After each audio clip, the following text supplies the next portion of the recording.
Hello friends, हमें आज नया क्वेश्चन लेने के लिए 11th का एक कंसेप्ट याद रखना पड़ेगा, जिसमें आपको 4 टर्म बराबर तैयार करनी है, जिसमें strong, weak, concentrated and dilute, ये 4 टर्म में क्या डिफरेंस है वो बराबर आपको याद रखना है। ये आप 11th में पढ़ चुके, हम लोग यहाँ पर रिपीट कर रहे हैं।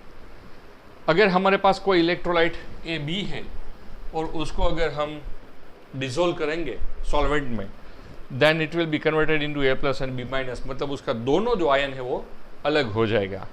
और दोनों आयन अगर अलग हो जाए तो आप समझ सकते हो कि इसको डिसोसिएशन कहते हैं। यहाँ पर स्ट्रॉन्ग डिसोसिएशन या फिर स्ट्रॉन्ग इलेक्ट्रोलाइट किसे कहते हैं?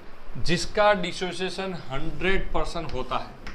उसका मतलब ये हुआ कि HCl, NaCl, NaOH, H2SO4, KOH, H3PO4, ये सब ऐसे इलेक्ट्रोलाइट है जिसका अगर आपने 100 मॉलिक्यूल लिया हुआ है तो ये 100 का 100 अलग अलग आयन में विभाजित हो जाएंगे। मतलब मॉलिक्यूल अगर 100 लिया है तो आयन कितना हो जाएगा? 200, उसका डबल हो जाएगा। मतलब उसका एक भी मॉलिक्यूल डिसोसिएशन में से बाकी नहीं रहेगा।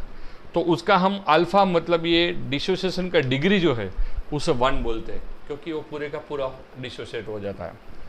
वीक किससे बोलते हैं? जैसे Na3BO8, Ca3COOH, MgO2, ऐसे कोई भी बेस है या फिर कोई एसिड है या फिर ऐसा कोई सोल्ट है जिसको अगर आपने 100 मॉलिक्यूल को डिसोल्व किया, लेकिन उसमें से डिसोल्व कितना होता है?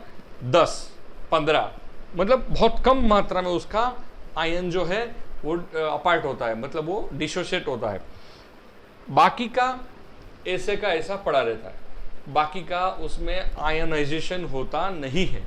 तो आयोनाइजेशन बहुत कम होता है, तो उसका अल्फा हम <1 कंसिडर करते हैं, क्योंकि लेस डिसोसिएशन होता है। अच्छा, ये कॉन्सेंट्रेटेड और डाइल्यूट, ये सॉल्यूशन में क्या होता है? सपोज कि ये स्ट्रॉन्ग है लेकिन ये कॉन्सेंट्रेटेड भी हो सकता है और डाइल्यूट भी हो सकता है। उसका मतलब ये हुआ कि हमारे पास जितना सॉल्यूशन है उसमें उसके मॉलिक्यूल की मात्रा कितनी है उसको हम कॉन्सेंट्रेटेड बोलते हैं। अगर वो ज़्यादा है तो कॉन्सेंट्रेटेड बोलेंगे, उसकी कम है तो वो डाइल्यूटेड बोलेंगे।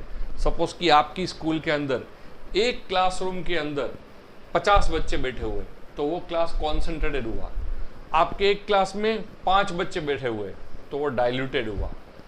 लेकिन स्ट्रॉन्ग और वीक अलग बात है। स्ट्रॉन्ग क्या है? पूरा पूरा डिसोसिएशन होना चाहिए। वीक क्या है? पूरा पूरा डिसोसिएशन नहीं होता है। कॉन्सेंट्रेटेड क्या है?